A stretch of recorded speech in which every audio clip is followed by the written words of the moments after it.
अस्सलाम वालेकुम dear students, class 10 chemistry का हम चैप्टर नंबर 2 पढ़े थे। 10.3.2 आज हम यूनिट करने जा रहे हैं टाइप्स ऑफ साल्ट्स। हमने साल्ट्स के बारे में पढ़ा और हमने साल्ट्स की प्रिपरेशन के मेथड्स को डिस्कस किया कि हम by the reaction of an acid with base, by the reaction of an acid with metallic oxides, और इस तरह से हमने मेटल के साथ पढ़ी रिएक्शन। तो उस तरह से हम सोलुबल और इनसोलुबल साल्ट्स को प्रिपेयर करते हैं। आज हम पढ़ने जा रहे हैं ये साल्ट कितनी तरह के होते हैं।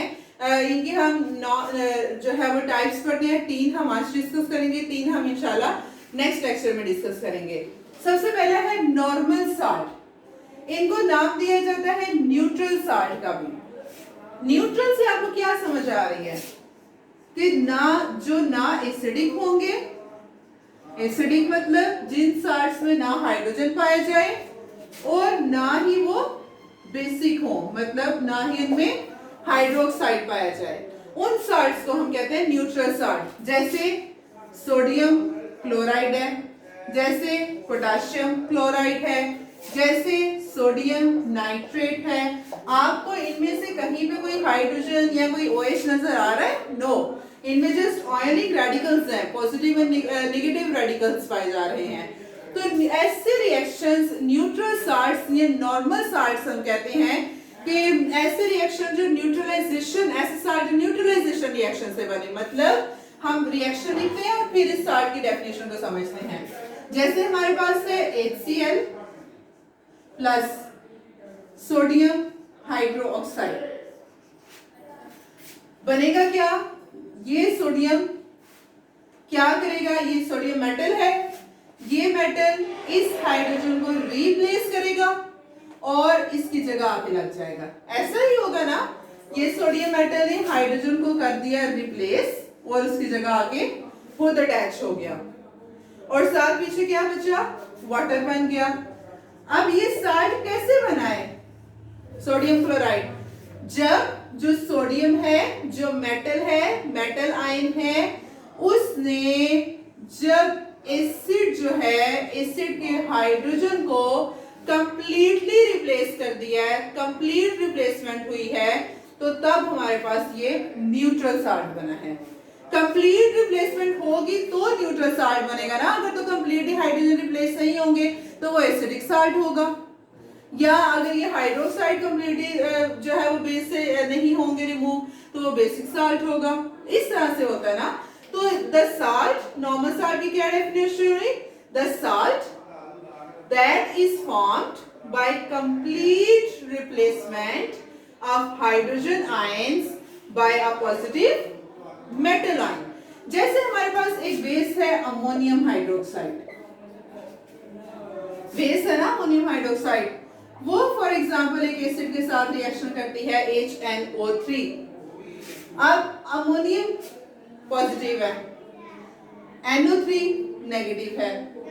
अब अमोनियम क्या करेगा? अमोनियम पॉजिटिव आयन ये हाइड्रोजन को रिमूव करवाएगा, रिप्लेस करवाएगा और इसकी जगह आके अटैच हो जाएगा NH4 इसकी जगह, और आगे क्या है? NO3, ammonium nitrate. तो ये हमारे पास अमोनियम ने क्या किया है? अमोनियम पॉजिटिव ने कि कंप्लीटली जो हाइड्रोजन है उसको नाइट्रेट से रिप्लेस करवा दिया है और उसकी जगह पर आकर खुद अटैच हो गया है, साथ वाटर बन गया। तो ये हमारे पास है neutral salts. We can take many examples. We can take H2SO4 plus 2 sodium hydroxide अगर हम लें, या हम कैल्शियम हाइड्रोक्साइड से लेके ले लेते हैं, ठीक है। अब ये कैल्शियम इन दोनों हाइड्रोजन को रिप्लेस करेगा और इसकी जगह आगे डैश, क्योंकि कैल्शियम के ऊपर चार्ज होता है +2, सल्फेट के ऊपर होता है -2, तो सेम ही चार्जेस वाले मिलेंगे। तो ये हमारे पास बन गया है कैल्शियम सल्फेट प्लस वाटर। तो ये हमारे पास न्यूट्रल साल्ट है, नॉर्मल साल्ट है कि ऐसा साल्ट जो कि neutralisation, complete neutralisation of an acid with a base, एक साल्ट बने, वो न्यूट्रल साल्ट होता है। और ऐसा साल्ट जो कि complete replacement of hydrogen ions की वजह से बने, उसको हम कहते हैं नॉर्मल साल्ट या फिर न्यूट्रल साल्ट। नेक्स्ट हम देखते हैं एसिडिक साल्ट। नाम से आपको पता चल रहा है एसिडिक साल्ट कि इसमें एसिड में क्या चीज एसिड को डिनोट करती है, हाइड्रोजन आयंस ना। तो ऐसा इसका मतलब ये है कि जो एसिडिक साल्ट होगा इसमें क्या होंगे, हाइड्रोजन इस साल्ट में पाए जाएंगे। तो इसका मतलब ये हुआ कि न्यूट्रल साल्ट हमने बनाना था तो हमने कंप्लीट रिप्लेसमेंट की थी हाइड्रोजन आयंस की। अब एसिडिक साल्ट बनाना है तो उसके लिए इसका मतलब हमें जो हाइड्रोजन आयंस है वो कंप्लीटली रिप्लेस नहीं करना पड़ेंगे। जैसे एक एसिड है हमारे पास H2SO4, बेस है हमारे पास पोटेशियम हाइड्रोक्साइड, पोटेशियम के ऊपर चार्ज होता है +1, सल्फेट के ऊपर चार्ज होता है -2। अब अगर पोटेशियम इस हाइड्रोजन को रिप्लेस करवाता है, दोनों को सल्फेट के साथ लग जाता है, तो फिर तो पोटेशियम का चार्ज प्लस है, इसका -2 है, तो वो कटेगा नहीं ना, पूरा नहीं होगा। तो इस वजह से पोटेशियम 2 हाइड्रोजन है, +2 यहाँ पे भी है।